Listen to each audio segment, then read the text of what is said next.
Sunlight streamed through the bay window, illuminating the dust motes dancing in the air. I smoothed down the silk of the periwinkle dress, the one I'd carefully chosen for my son's wedding. "It's a perfect fit," I murmured to myself, catching my reflection in the full-length mirror. My smile faltered, though, as I recalled fiancée's words just last week, clipped and cool over the phone. "We've finalized the guest list, and, well, we think it's best if you don't attend." My son hadn't even called himself. The dress suddenly felt heavy, the silk suffocating. "Best?" I'd asked, my voice barely a whisper. Fiancée had coughed, a delicate, practiced sound. "It's a smaller venue than we anticipated," she'd explained, her tone implying I wouldn't understand such sophisticated constraints. "And well, it's just easier this way." Easier for whom? I'd wondered, carefully placing the phone back in its cradle. Easier for them to pretend I didn't exist. Perhaps to erase the years of love and support I'd poured into my son's life, culminating in this, the supposed happiest day of his life, a day I was now forbidden to witness. I ran a hand over the smooth fabric of the dress. I'd found it tucked away in a small boutique downtown, a place I knew fiancée, with her designer tastes, would never deign to visit. It was a beautiful dress, the color of a twilight sky, and it had made me feel hopeful that despite the growing distance between my son and me, I could still be a part of his special day. I turned away from the mirror, the hopeful feeling now bitter lump in my throat. "Easier," I repeated to the empty room, the word tasting like ash. I reached for my phone, my fingers hovering over the screen. My son hadn't called to explain, hadn't offered a word of apology. He'd left it to fiancée to deliver the blow, to tell me I wasn't welcome at his own wedding. A wave of nausea washed over me. It was one thing to feel excluded, to sense the subtle shifts in their affections, the growing coolness in their greetings. But this was a blatant rejection, a public declaration that I was no longer a part of their lives. I thought back to all the times I'd been there for my son. From scraped knees to broken hearts, I'd nursed him through chickenpox, helped him with his college applications, even loaned him the down payment for his first apartment. And now he was shutting me out, erasing me from the picture as if I were an embarrassing stain. The silence in the house pressed down on me. I walked over to the window, staring out at the neatly manicured lawn. The roses I'd planted last spring were in full bloom, vibrant splashes of crimson and gold against the green. I remembered how excited my son had been when I'd first suggested planting them, how he'd helped me choose the varieties, his eyes shining with a boyish enthusiasm that seemed so distant now. "They'll be beautiful for the wedding," he'd said, his arm around my shoulders. "Just imagine, Mom, everyone taking pictures among the roses." A bitter laugh escaped my lips. He'd imagine it all right. Imagine a perfect day, a perfect picture, one that didn't include me. I closed my eyes, trying to push away the sting of tears. I'd spent months planning for this wedding, offering suggestions, helping with the arrangements.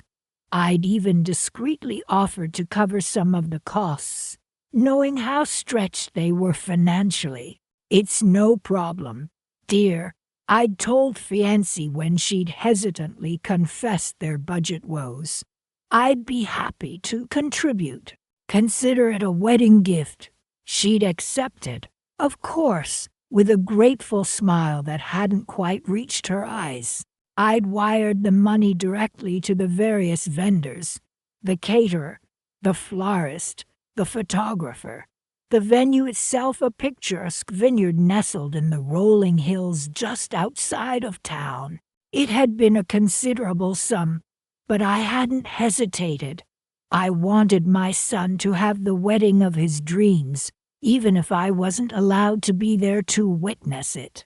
Now, the thought of that money, of my silent contribution to their perfect day, felt like a lead weight in my stomach. I opened my eyes, my gaze settling on the laptop sitting on my desk.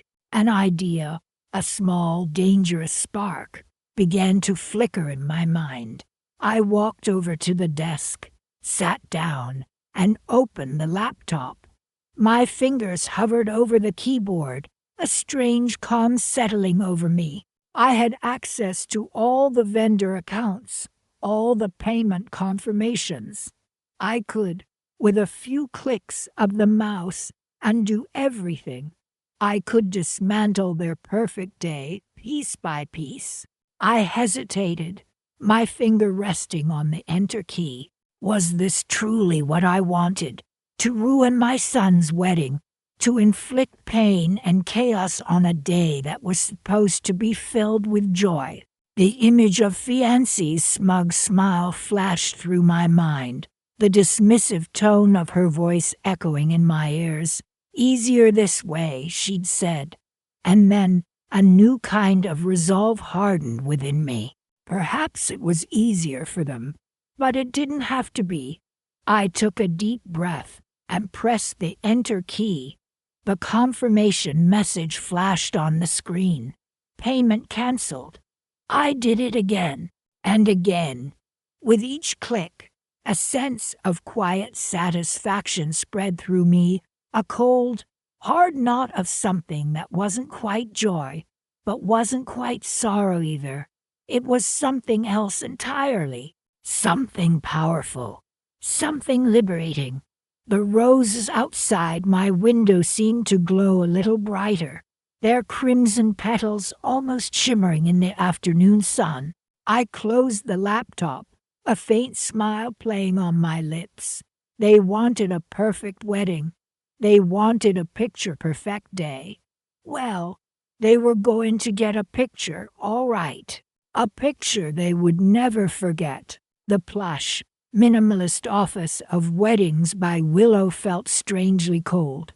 I handed Willow, the impeccably dressed planner, a thick envelope. "This covers everything," I said, my voice steadier than I felt. "The venue, the catering, the flowers, even the ridiculously priced miniature Eiffel Towers Eleanor insists on for the centerpieces." Willow raised a perfectly sculpted eyebrow. "Everything," she echoed, a hint of disbelief in her tone. "Mrs. Peterson, this is quite a sum." I gave a tight smile. "I'm not here for credit, just the outcome. My son deserves the wedding of his dreams, and Eleanor, well, she has specific tastes." I paused, my gaze drifting to a framed photo of a beaming bride and groom. "There's just one condition," I continued, my voice dropping slightly. "My involvement is to remain confidential. Let's just say there are family dynamics." Willow, ever the professional, nodded smoothly. "Discretion is our specialty, Mrs. Peterson. Consider it handled." She tucked the envelope away, her smile returning, brighter this time. "Now about the seating chart," I waved a hand dismissively. "Eleanor and Julian are handling the guest list. They'll be in touch." I couldn't quite bring myself to discuss the seating arrangements. Not when I hadn't even received a save the date. The thought pricked at me, a small sting of unease amidst the satisfaction of securing my son's happiness. I'd spared no expense, ensuring every detail was perfect. Every whim of Eleanor's catered to. The bespoke gown, the string quartet, the 5-tiered cake, all meticulously planned and paid for. It was an extravagant gesture. Yes, but I wanted to give my son the start he deserved. He'd always been a dreamer, my boy, and now his dreams were coming true, or so I thought. Over the next few weeks, I threw myself into the wedding preparations from afar, carefully maintaining my anonymity. I collaborated with Willow on floral arrangements, agonized over linen colors, even tasted cake samples, all while keeping my identity hidden from Eleanor and Julian. It was a strange dance, orchestrating this lavish affair while simultaneously being excluded from it. Each phone call with Willow, each email exchange, felt like a stolen moment of connection to my son, a way of being present in his life even when I felt shut out. I imagine his face when he saw the magnificent ballroom, the tables laden with gourmet food, the dance floor shimmering under the crystal chandeliers. He would be so happy, so grateful, wouldn't he? Then came the call from Willow, the one that shattered my carefully constructed facade of calm. "Mrs. Peterson," she began, her voice hesitant. "There seems to be a misunderstanding." My stomach clenched. What kind of misunderstanding? Willow cleared her throat. "Eleanor and Julian have just finalized the guest list, and your name isn't on it." The words hung in the air, heavy and suffocating. I gripped the phone tighter, my knuckles turning white. "Are you sure?" I asked, my voice barely a whisper. Willow's voice was soft, almost apologetic. "I'm afraid so. They seem to think you wouldn't want to attend." I closed my eyes, the sting of rejection burning hot behind my lids. All this effort, all this expense, and they didn't even want me there. They thought I wouldn't want to be there. The irony was almost unbearable. I had poured my heart and soul, not to mention a considerable fortune, into this wedding, and now it was being treated as an unwanted guest. "I see," I said finally, my voice flat. "Thank you for letting me know, Willow." I ended the call before she could offer any empty condolences. The next few days passed in a blur of anger and hurt. I barely slept, replaying the conversation with Willow over and over in my mind. How could they do this to me?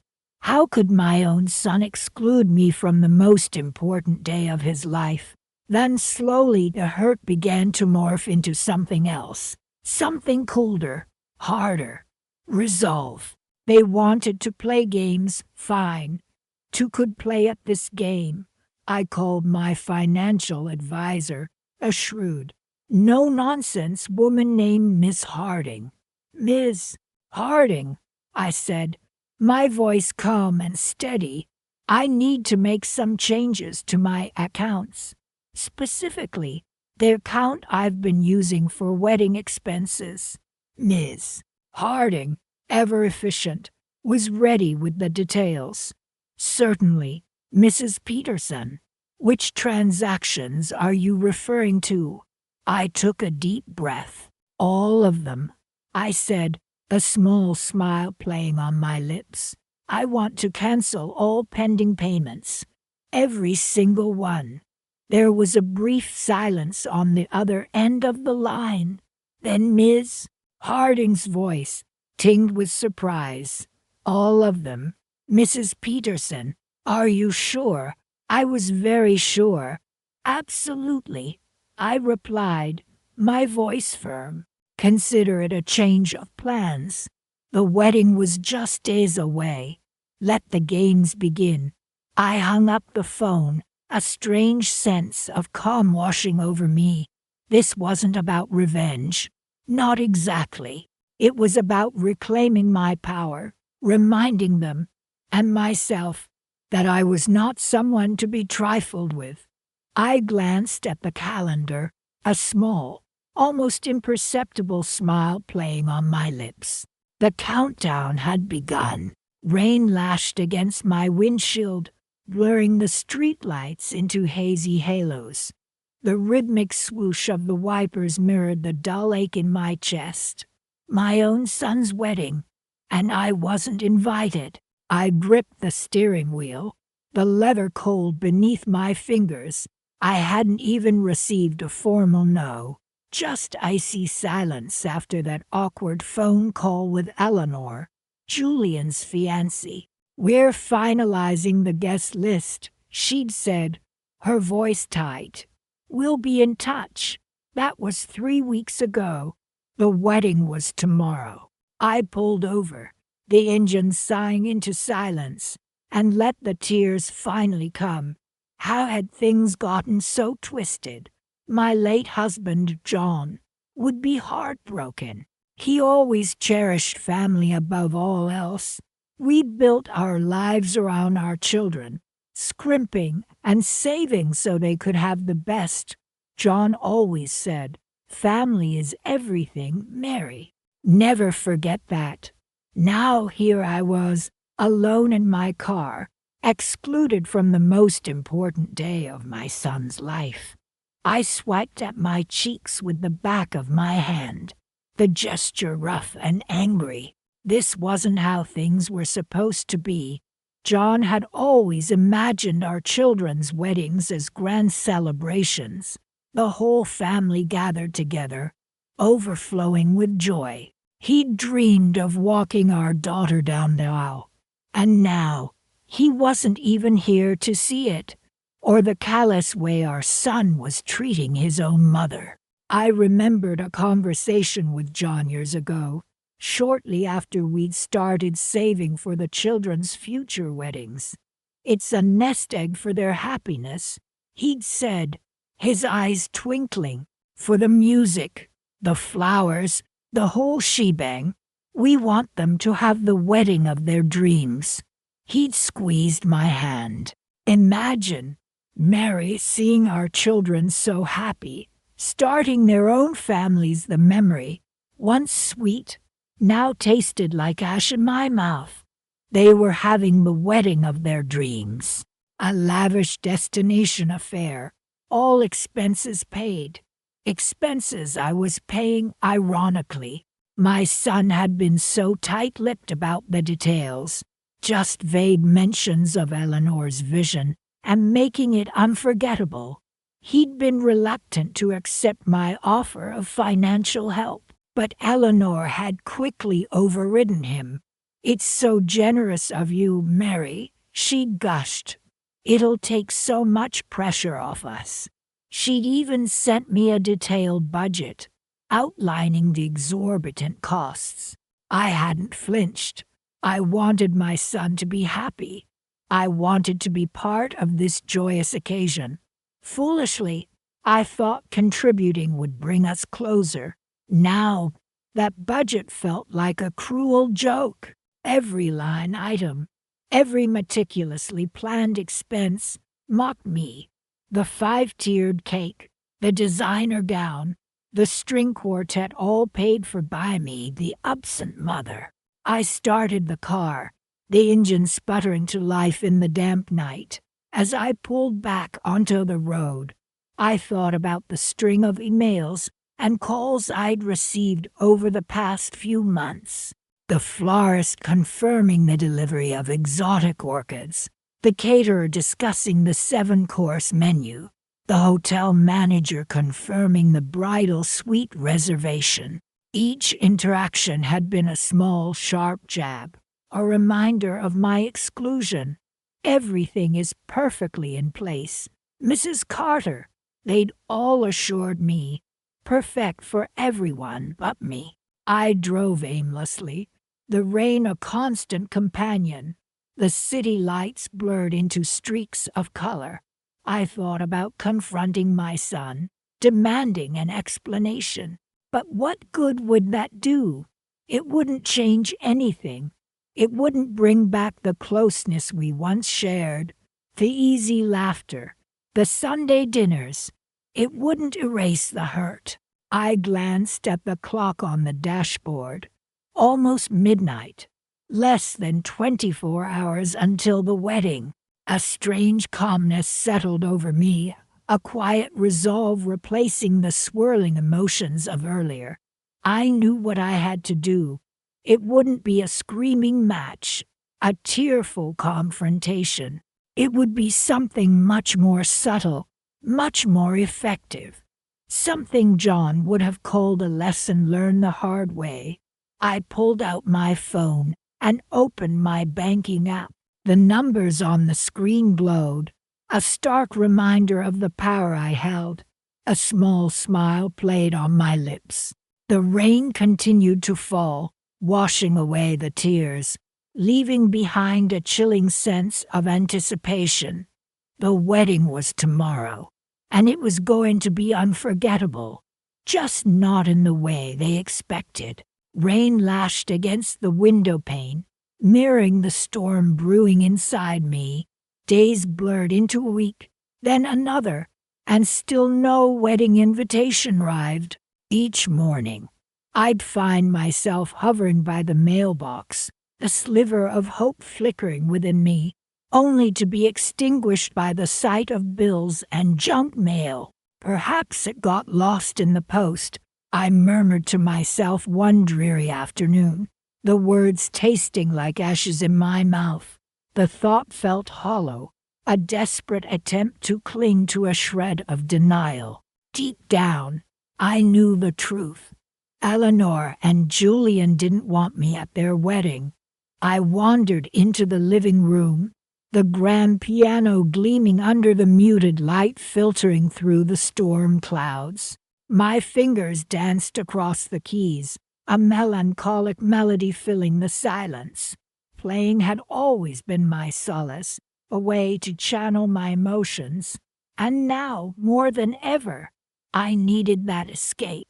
As the music swelled, a memory surfaced. Eleanor, a bright-eyed little girl, perched beside me on the piano bench, her small hands mimicking mine.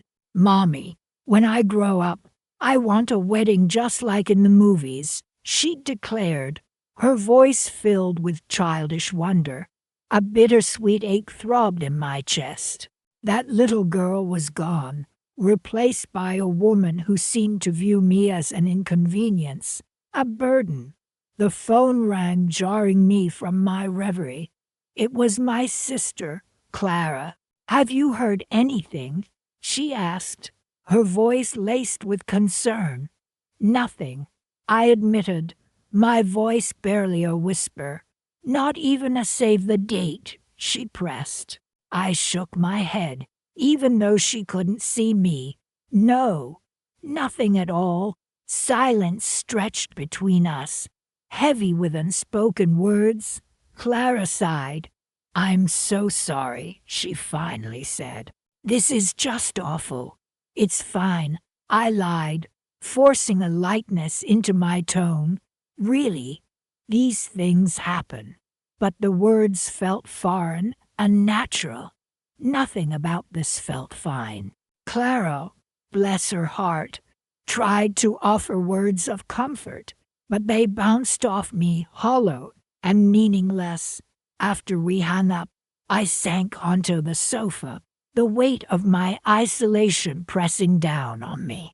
The house felt vast and empty, the silence amplifying the hollowness within me. I picked up a framed photograph from the side table, Eleanor and Julian beaming at the camera, their engagement ring sparkling. My heart ached with a mixture of love and resentment.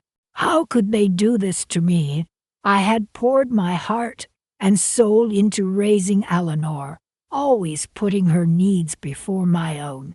And Julian, I had welcomed him into our family with open arms, treating him like the son I never had. Had all of that meant nothing?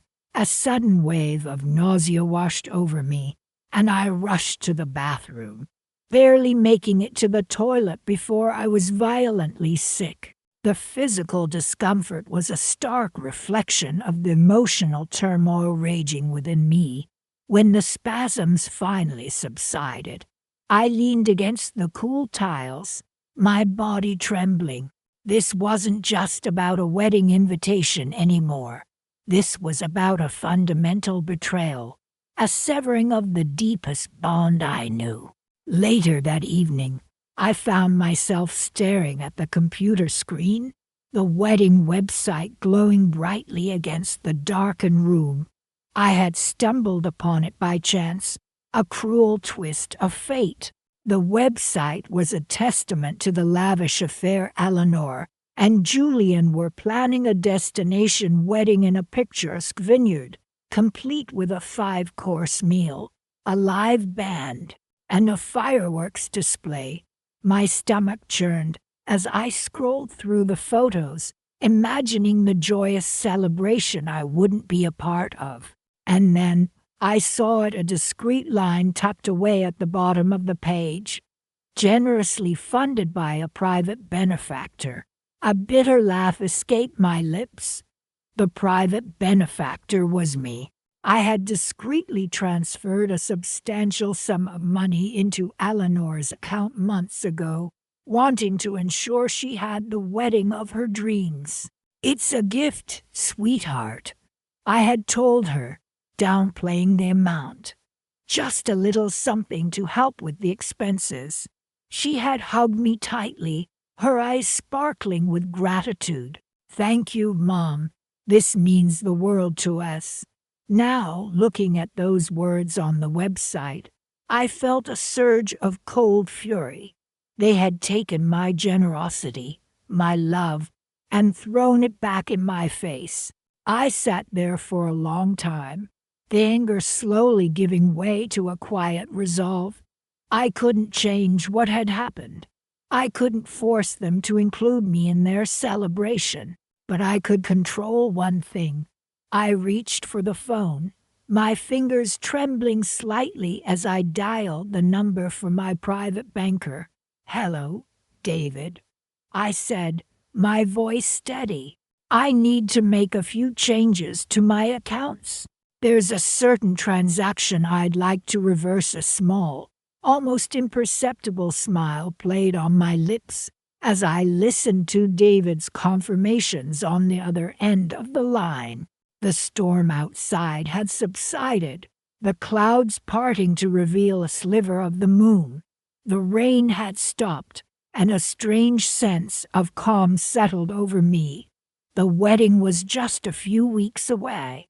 I wondered how the vineyard looked in the rain. Rain lashed against the window panes, mirroring the storm brewing inside me. My own son's wedding, a celebration I should be at the heart of, was just days away, and I was being treated as if I didn't exist.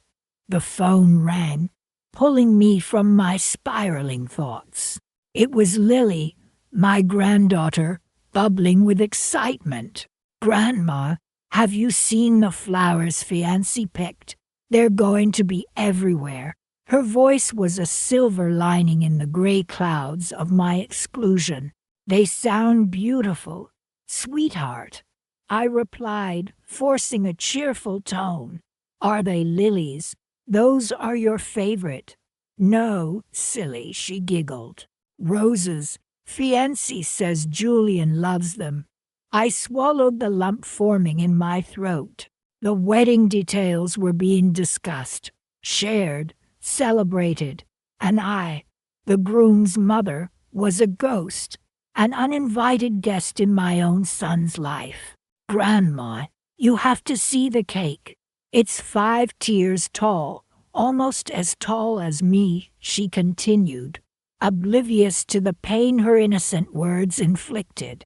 "It's covered in these little sugar flowers, just like fiancée's bouquet. Julian says it's the most beautiful cake he's ever seen." Each detail, every mention of Julian's approval, was another twist of the knife.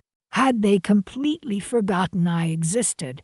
Had my son so easily discarded our years of shared memories, of laughter and tears, of a mother's unwavering love? That sounds incredible, Lily, I managed, trying to keep the tremor out of my voice. I wish I could see it. The words hung heavy in the air, a stark reminder of my banishment. Lily, bless her heart, didn't pick up on my subtle cue. Oh, you will, Grandma. Fiancée is sending pictures to everyone. She's even making a little video of all the preparations. She says she wants to capture every moment. The thought of watching a video montage of a wedding I wasn't invited to felt like a cruel joke. That's wonderful, dear, I said, my voice tight. Tell me, what flavor is the cake? I desperately clung to the conversation, wanting to stay connected to the event, even in this peripheral way. Lemon and raspberry, she chirped. Julian's favorite. The constant refrain of Julian's favorite was starting to grate on me. It felt like a deliberate, albeit unconscious, exclusion. Everything was tailored to Julian's preferences, to fiancée's vision, and there was no room for me, the woman who brought the groom into this world. Are you excited about the music, Grandma? Lily's question pulled me back. They hired a live band. Fiancée says they're amazing. They even learned a special song for their first dance.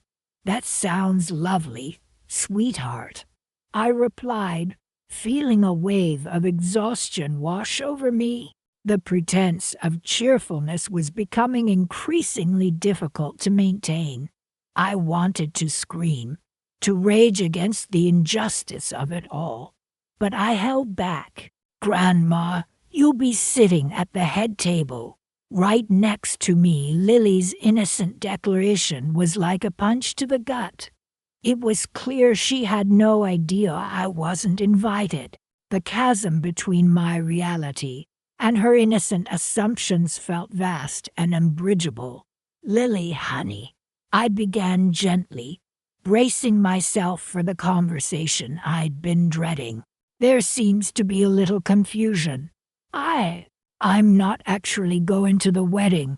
There was a moment of silence on the other end of the line, then a small, uncertain, "What?"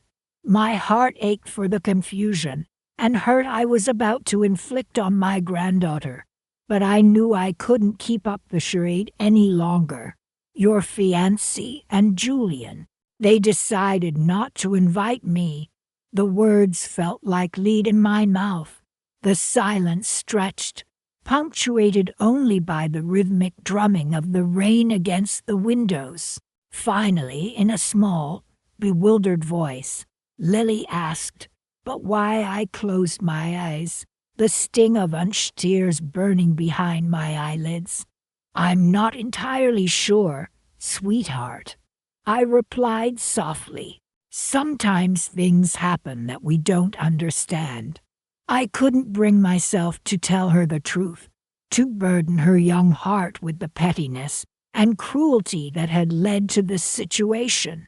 But it's okay, I added, forcing a brighter tone. I'll be celebrating from afar. I'll be thinking of you and sending you all my love. The conversation ended shortly after, leaving a hollow ache in my chest. The rain continued to fall, a relentless backdrop to the turmoil within. I sat by the window, watching the world outside blur through the rain-streaked glass.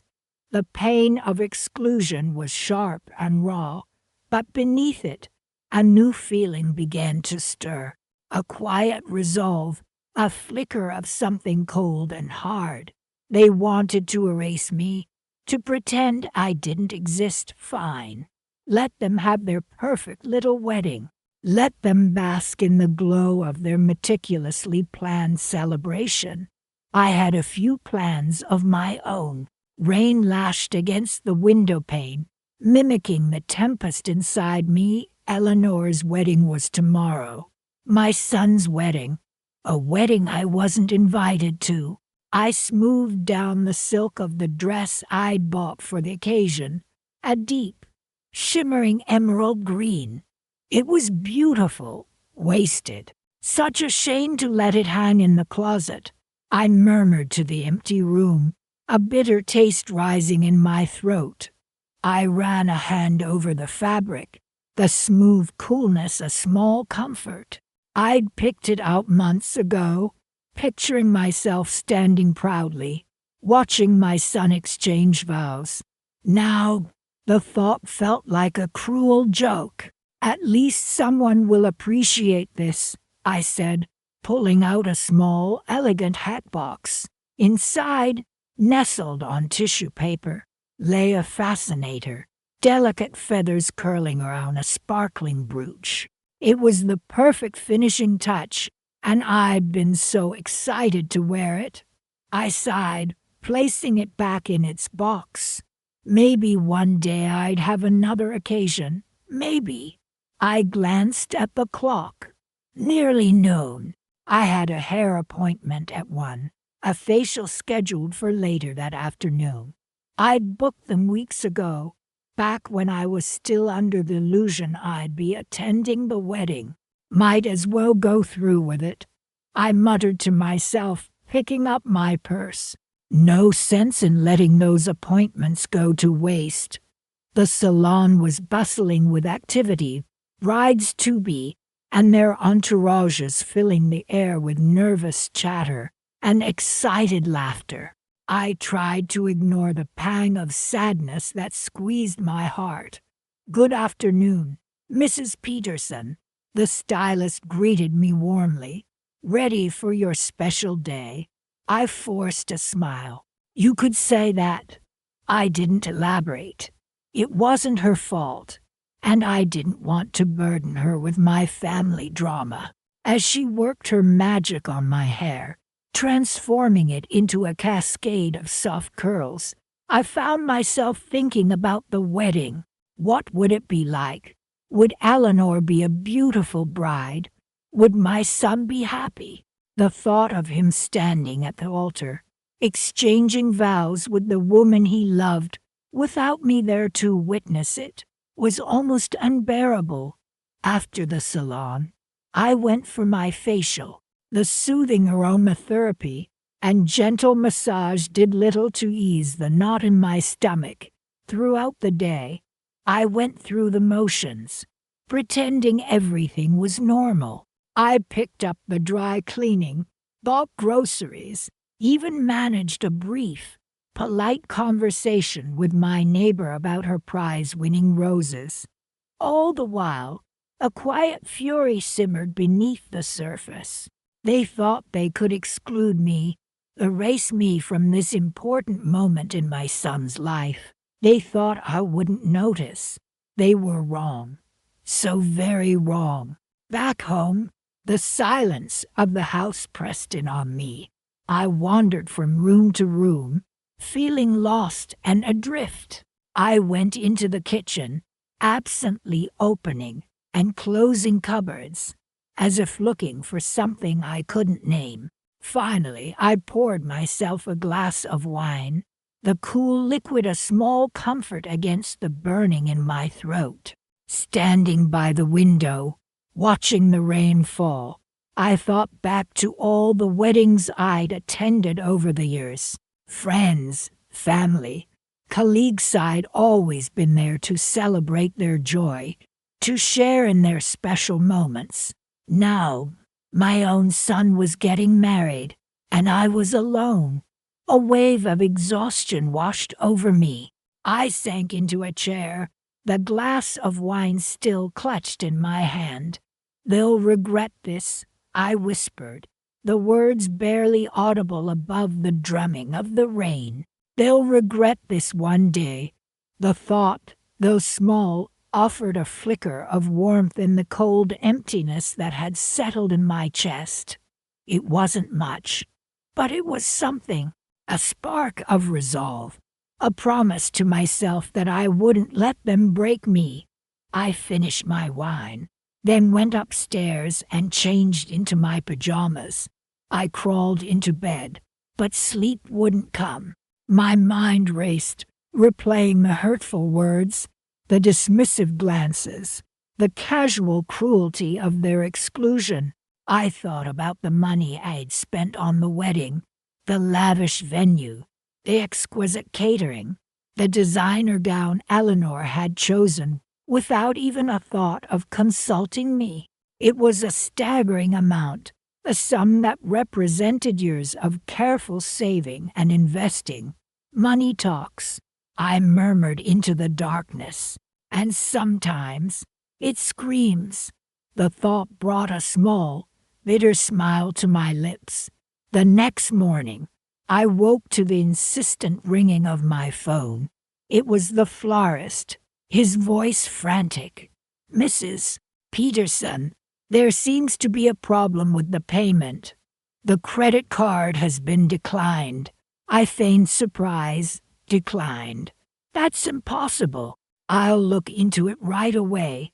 I hung up, my heart pounding. This was it. The first domino had fallen. I picked up my phone again and dialed the number of the caterer. "Good morning," I said sweetly. "I'm calling to cancel the order for tomorrow's wedding. There's been a change of plans." I repeated the process with the venue, the photographer, the band, each call bringing a fresh wave of satisfaction. They thought they could exclude me. They thought they could have their perfect wedding without me.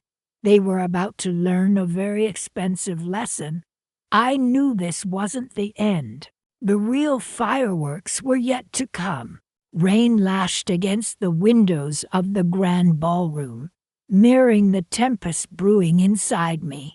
I smoothed down the simple navy dress I'd chosen, a stark contrast to the flamboyant floral arrangements I'd, ironically, paid for. "You weren't invited," my son hissed, his face a mask of barely contained fury.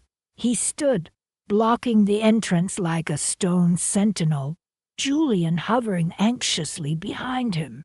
"I know," I said quietly, my voice barely audible above the string quartet tuning up inside.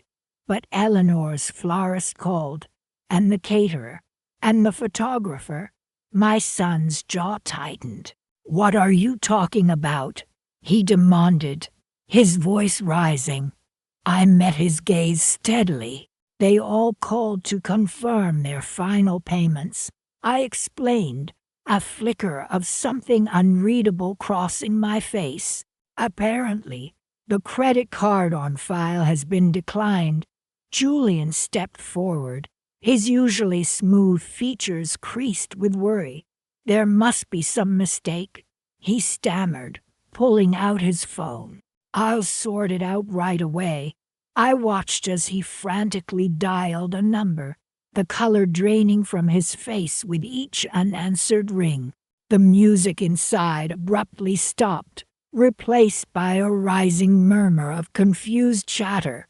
My son turned back to me, his eyes blazing. "What have you done?" he accused, his voice tight with suppressed panic. I allowed myself a small, almost imperceptible smile. "Nothing, dear," I replied, my voice soft. "Just ensuring everyone gets what they're owed." He stared at me, comprehension dawning in his eyes, quickly followed by a wave of disbelief. You canceled the payments," he sputtered, his voice barely a whisper. "After everything we did for you." I tilted my head, feigning confusion. "Everything? Like excluding your own mother from your wedding?" His face flushed crimson. "This is about that, isn't it?" he said, his voice dripping with sarcasm. "You're ruining our wedding because you didn't get a gold-embossed invitation." I looked past him, towards the ornate double doors. now flung open to reveal the bewildered faces of the wedding guests. The whispers had grown louder, fueled by the sudden appearance of the venue manager, her face a mask of strained professionalism.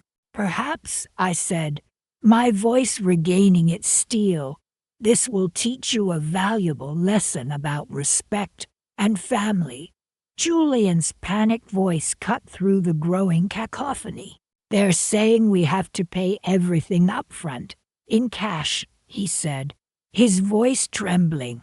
"Hundreds of thousands. We don't have that kind of money just lying around." My son wheeled round, his face a mixture of desperation and anger. "Mom, please," he pleaded, his voice cracking. "This is Eleanor's dream. Don't do this to us." I met his gaze, my heart aching, yet resolute. He hadn't thought about my feelings when he'd callously crossed my name off the guest list. He hadn't considered the years of love and support I'd poured into him, the sacrifices I'd made. Now, it was his turn to feel the sting of exclusion, the weight of disappointment. "Perhaps you should have thought about that before you decided I wasn't worthy of witnessing your happiness," I said quietly, my voice tinged with sadness. He opened his mouth to speak, but I raised a hand to stop him. "I'm not here to ruin your wedding, dear," I said, my voice softening slightly. "I'm here to remind you who made it possible." I reached into my purse and retrieved a small, elegantly wrapped box. "This is for Eleanor," I said, extending it towards him. "Tell her it's a little something to help with the unforeseen expenses." He hesitated, his eyes darting between the box and my face. "What is it?" he asked suspiciously. I smiled enigmatically. "A wedding gift," I replied simply. "Open it later." I turned to leave, the rain still falling, but the tempest within me beginning to subside. As I walked away, I heard Julian's voice, strained with disbelief. "It's a check," he whispered, his voice thick with emotion. "A check for the entire amount plus a little extra." My son's voice, choked with a mixture of relief and shame, followed. "Mom, wait." I paused, a faint smile playing on my lips. I didn't turn around. The lesson, I hoped, had been learned. The wedding would go on, albeit with a newfound appreciation for the silent power of a mother's love and her even quieter wrath. But this wasn't the end. This was just the beginning of their understanding. The ornate clock in the bridal suite chimed 3 times. I smoothed the crisp edges of the check one last time before placing it in the small, ivory envelope. "Eleanor, dear," I said, my voice steadier than I felt. She looked up from where she was fussing with her veil, the slight frown marring her otherwise perfect makeup. "Yes," she replied, her tone clipped. Julian, ever the dutiful fiancé, hovered nearby, adjusting his cufflinks, seemingly oblivious to the tension in the room. "This is for you," I said, extending the envelope. A small wedding gift. Eleanor took it hesitantly, her eyes darting to Julian before opening it. A flicker of something confusion crossed her face as she scanned the check. "What is this?" she asked, her voice tight.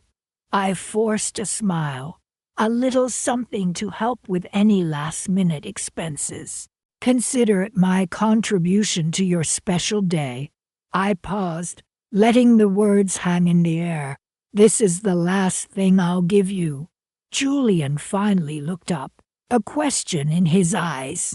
Before he could speak, Eleanor spoke, her voice laced with barely concealed disdain. "But we thought everything was already taken care of." I met her gaze, my smile unwavering. "Indeed," I replied. "Everything was." I turned to leave, pausing at the doorway. "Enjoy your wedding, Eleanor, Julian." I didn't wait for a response, closing the door softly behind me. As I walked down the grand staircase, the opulent surroundings seemed to mock me. The lavish floral arrangements, the cascading crystal chandeliers, the hushed whispers of anticipation, all paid for by me. Yet I was an outsider in this celebration of my own son's happiness. I reached the lobby, where a flurry of activity was taking place. Waiters navigated the space with trays of champagne flutes, guests milled about, exchanging pleasantries, and a harpist played a gentle melody in the corner. The scene was picture perfect, a carefully crafted illusion of joy and prosperity, and I was the one who had orchestrated it all, pulling the strings from behind the scenes like a puppet master. I paused by a large window, gazing out at the manicured gardens. The sun was beginning to set, casting long shadows across the lawn.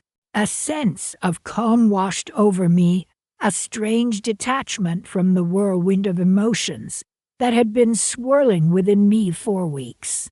The humiliation, the anger, the hurt, it all seemed to fade away, replaced by a quiet sense of satisfaction. I reached into my purse and retrieved my phone. A single, unsent text message sat waiting. It was addressed to the wedding planner, a woman named Ms. Albright, whom I had been working with closely over the past few months. The message was simple: "Proceed with Plan B." My thumb hovered over the send button for a moment, then pressed down firmly. I slipped the phone back into my purse and turned away from the window. As I walked towards the exit, I could hear the faint murmur of Ms. Albright's voice over the intercom, making an announcement. I didn't stop to listen. I didn't need to. I knew exactly what she was saying. I knew the carefully constructed facade of perfection was about to crumble. Outside, the air was cool and crisp. I took a deep breath, filling my lungs with the sweet scent of the evening blossoms. A small smile played on my lips. The wedding was about to begin, but the real show was just about to start, and I had the best seat in the house. I hailed a cab and settled into the back seat, watching the wedding venue recede in the distance. The lights from the ballroom twinkled like 1,000 tiny stars, a beacon of celebration, or so they thought. Inside, the carefully orchestrated chaos was unfolding, a silent symphony of my making. The caterers were being turned away, the florist's delivery van was nowhere in sight, and the band was packing up their instruments. The guests, confused and increasingly agitated, were starting to murmur amongst themselves, and somewhere in the midst of it all, Eleanor and Julian were about to realize that their perfect day was anything but. I closed my eyes, leaning back against the cool leather of the seat. I could almost hear the frantic whispers, the rising panic, the inevitable accusations. The thought brought a flicker of amusement to my lips. They had underestimated me. They had thought they could exclude me, erase me from the picture.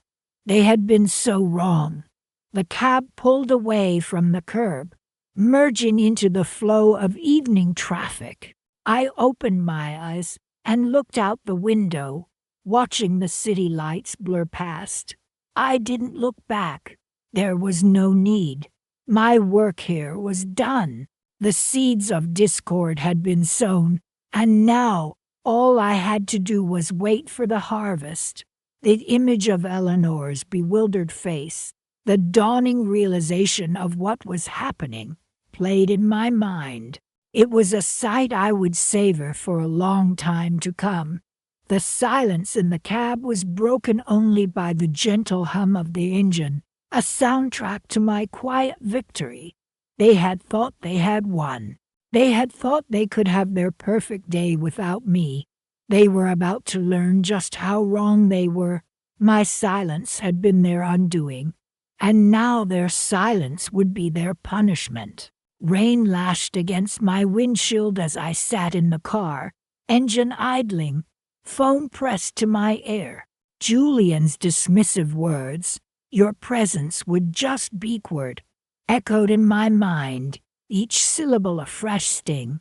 "Thank you for holding," a crisp voice on the other end finally said. It was the wedding planner, blissfully unaware of the storm brewing inside me and the one brewing outside. "I need to cancel all pending payments," I said, my voice steadier than I expected. There was a pause, a slight intake of breath from the planner. "I'm sorry, Mrs. Last Name. I didn't quite catch that. Did you say cancel?" "Yes," I confirmed, the single word laced with a quiet finality. "All of them." The silence stretched, punctuated only by the rhythmic thud of the wipers. I could practically hear the planner's frantic thoughts scrambling on the other end. This wedding, Eleanor and Julian's extravagant dream, was a tapestry woven with my money. The venue, the flowers, the caterer, the string quartet Eleanor had so painstakingly chosen, all of it was on my dime. And now I was pulling the threads. Butmer's last name. "The wedding is just days away." The planner's voice was rising, edged with panic. "The vendors are expecting their final payments. The venue of catering, everything is confirmed." I closed my eyes, picturing Eleanor's face, radiant in the bridal shop, showing me swatches of silk and lace. She hadn't asked for my financial help, not directly, but Julian had, his voice a careful blend of charm and desperation. He'd spoken of starting their married life without the burden of debt, of giving Eleanor the wedding of her dreams, and like a fool, I had agreed. "I understand," I said, my voice unwavering. "However, my circumstances have changed. I'm no longer able to contribute to the wedding expenses."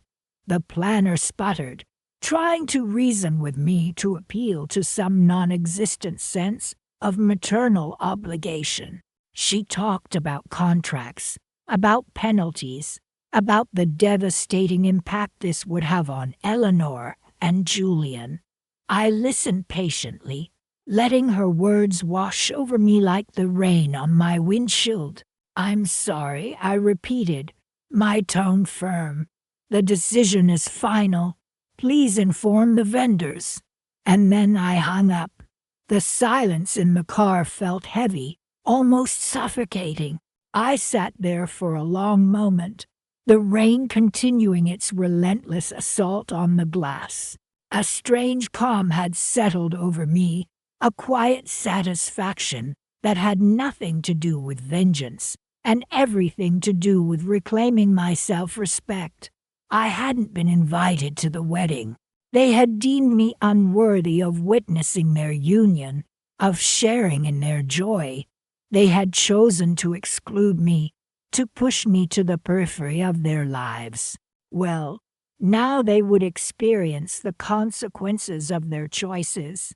They would have their perfect wedding, just not the one they had planned. The image of Julian's smug face flickered in my mind, replaced by a vision of the chaos that would undoubtedly ensue. I could almost see the bewildered looks on their faces, the frantic calls, the mounting panic, as their meticulously crafted fairy tale began to unravel.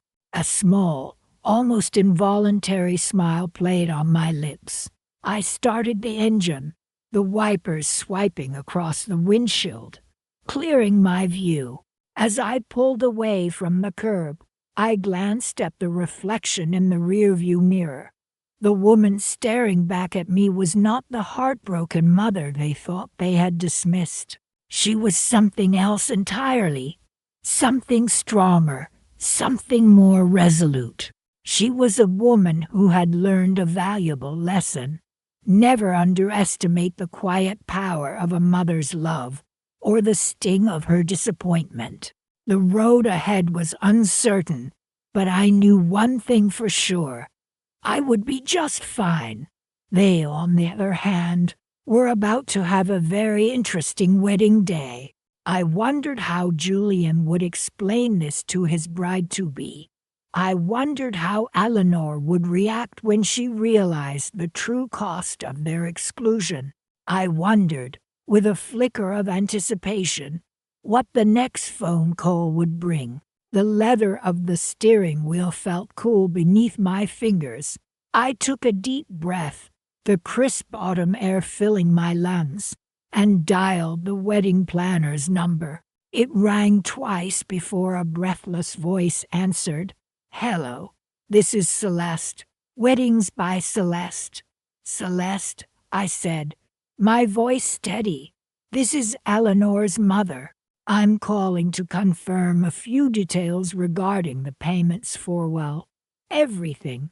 There was a pause, a rustling sound on the other end.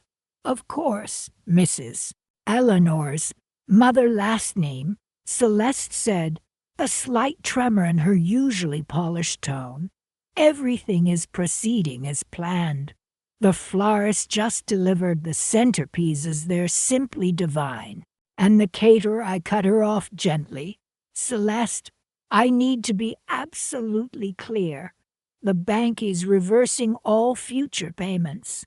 Silence hung heavy in the air, thick and suffocating.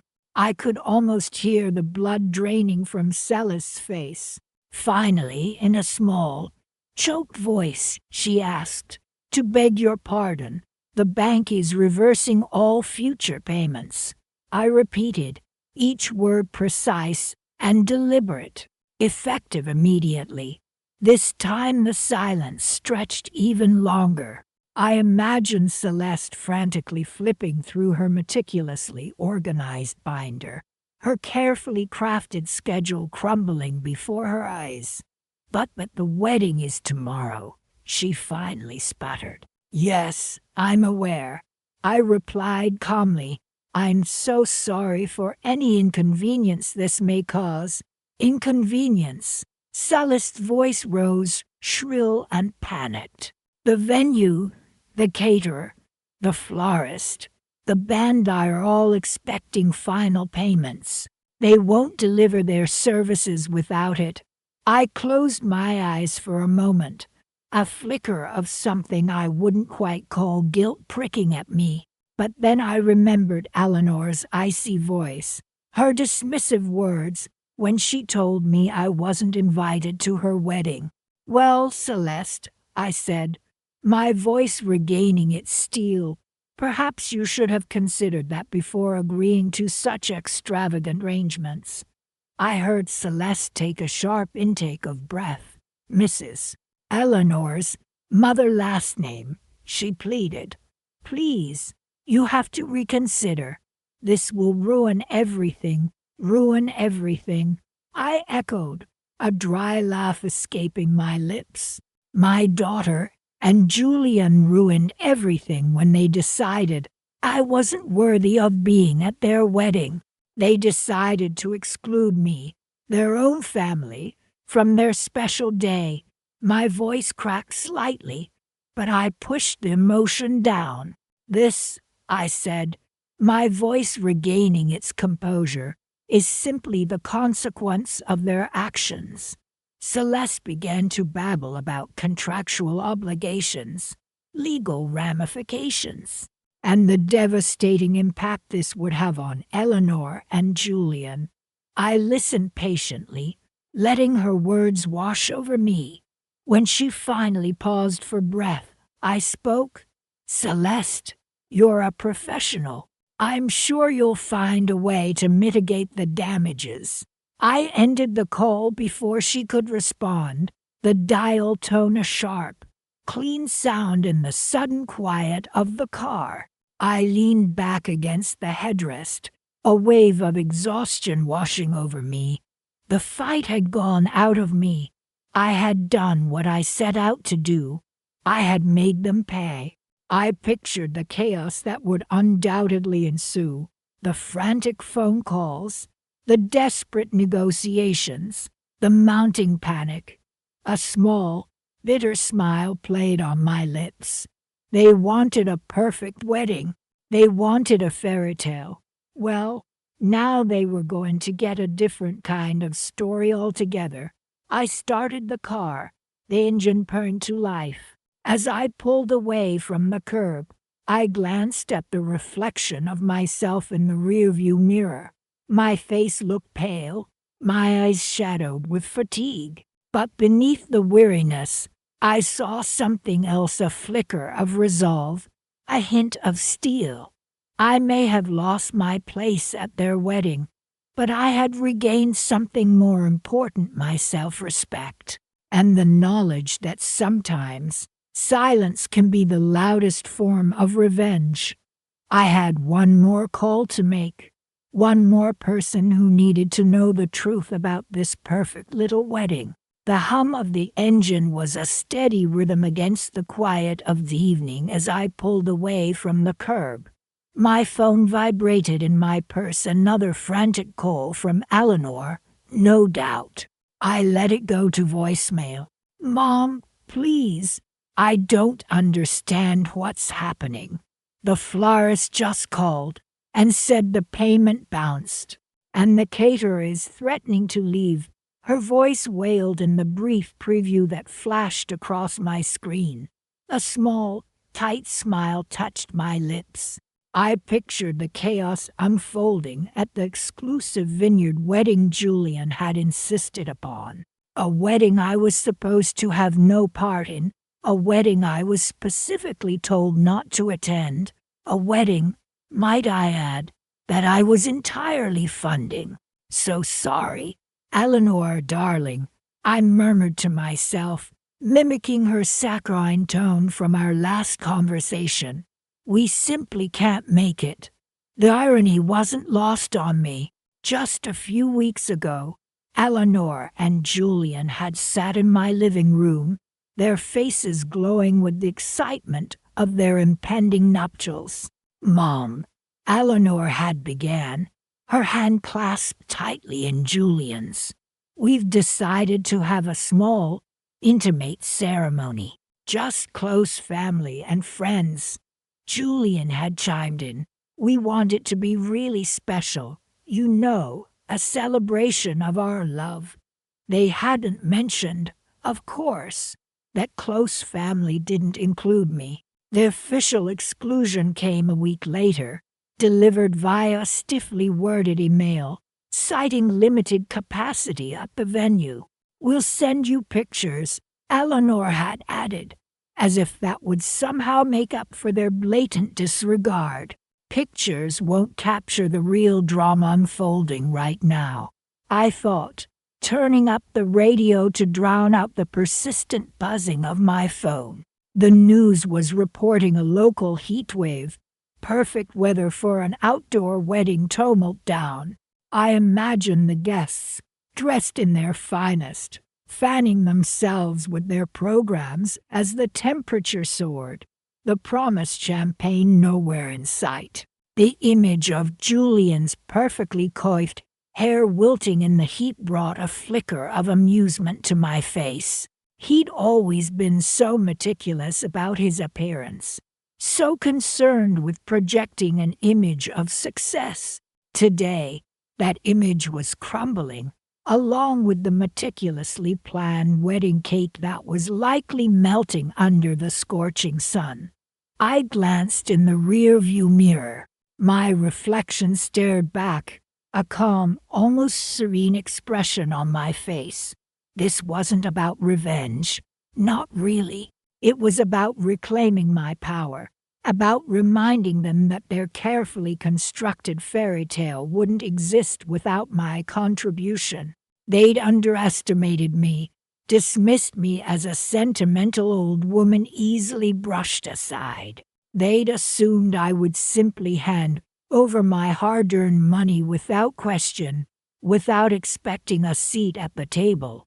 They were wrong. Pulling into the driveway of my modest, yet comfortably appointed home, I felt a sense of peace wash over me. The house felt different now, not the empty shell it had been since my husband passed away. It felt like a sanctuary, a place where I could rebuild my life, on my terms. The money I'd gifted for the wedding, a small price to pay for this newfound clarity. It was a lesson, a harsh one perhaps, for Eleanor and Julian. A lesson about respect, about family, and about the consequences of taking someone for granted. My other daughter, Werent, had called earlier that day, bubbling with excitement about her latest project. She was a budding architect, full of passion and innovative ideas. "Mom," she'd said, "I finally got the funding for the community center. Construction starts next month." Werent had always been the more grounded of my two daughters, less concerned with appearances and more focused on making a real difference in the world. "Now we build something that won't collapse," I'd told her, and I meant it both literally and figuratively. Inside, I poured myself a glass of iced tea, the cool liquid a welcome relief from the lingering heat of the day. My phone continued to vibrate, a relentless chorus of increasingly frantic messages. I ignored them all, turning my attention instead to the stack of brochures spread across my kitchen table.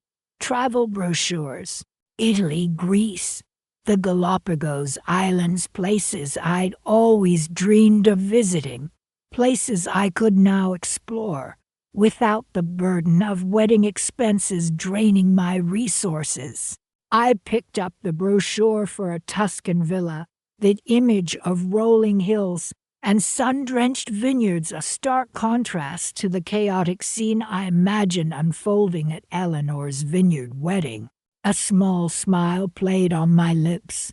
Perhaps I'd send Eleanor a postcard from Tuscany, a picture, as she'd promised me, a picture of me, raising a glass of fine Italian wine, toasting to new beginnings. The leather of the steering wheel felt cool beneath my fingers. I adjusted the rearview mirror, catching a glimpse of my own reflection, a small, tired smile playing on my lips. My phone buzzed, the screen flashing with Eleanor's name.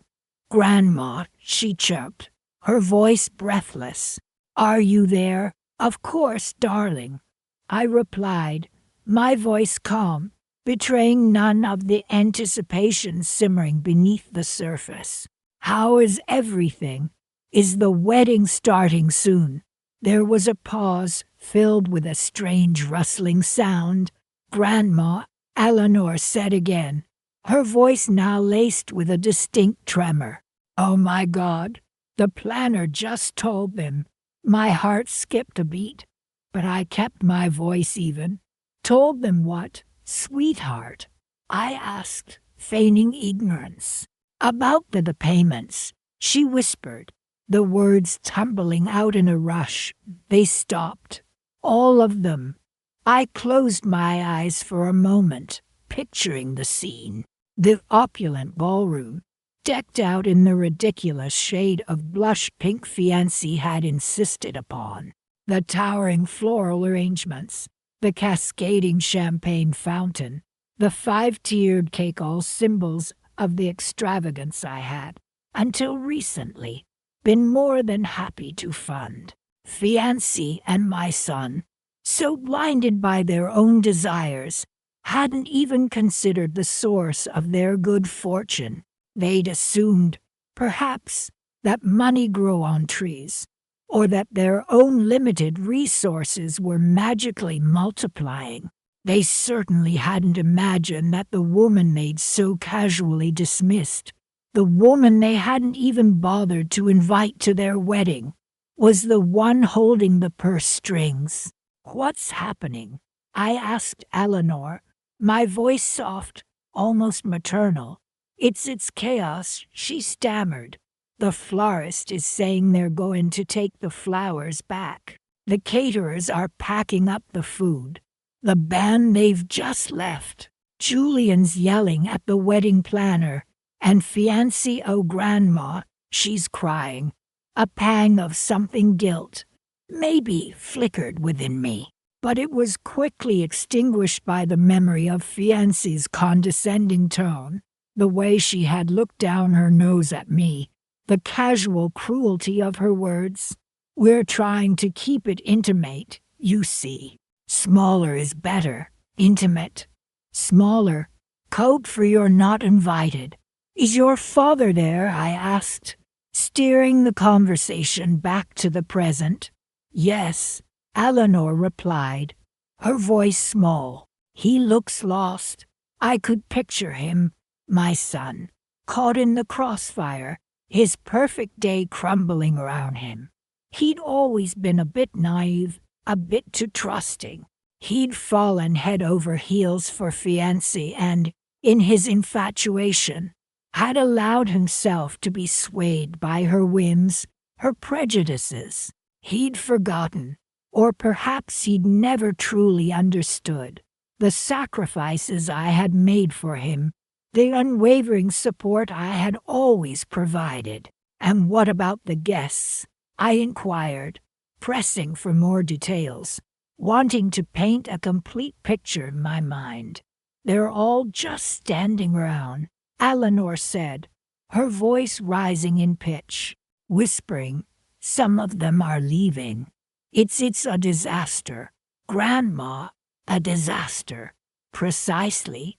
A meticulously orchestrated disaster."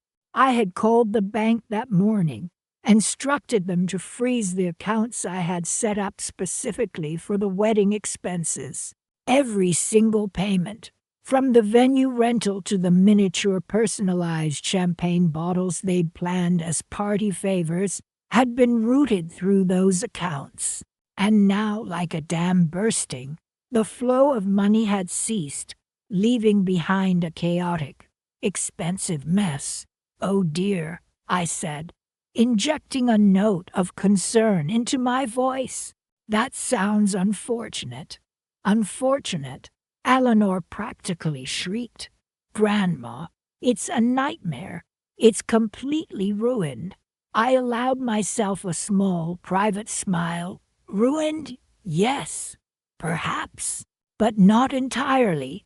There was still one final piece to this puzzle, one last card to play." "Eleanor," I said, my voice regaining its calm authority, "listen to me carefully. I have a plan." I paused, letting the anticipation hang in the air. "There's a small cottage," I continued, "not far from the venue. It's cozy, picturesque. I booked it a while ago, just in case something like this happened." I could almost hear Eleanor's confusion through the phone. "A cottage," she repeated. "But why?" "Because, darling," I said, my voice softening, "I knew that sometimes the best weddings, the most memorable ones, are the smallest, most intimate gatherings, the ones shared with the people who truly matter. I've already arranged for a small caterer," I continued, my voice gaining momentum, "a local musician, and a photographer, of course, just enough for a smaller, more intimate celebration." Silence. Then a small gasp. "Grandma," Eleanor whispered, her voice filled with a newfound awe. You planned this?" "I did," I admitted, a sense of satisfaction washing over me. "Now gather your father and anyone else who truly cares about celebrating your happiness. And come to the cottage. I'll be waiting. I ended the call, the dial tone humming in my ear. I started the car, the engine purring to life. As I pulled away from the curb, I glanced back at the rearview mirror one last time. The tired smile was gone, replaced by something stronger, something more resolute.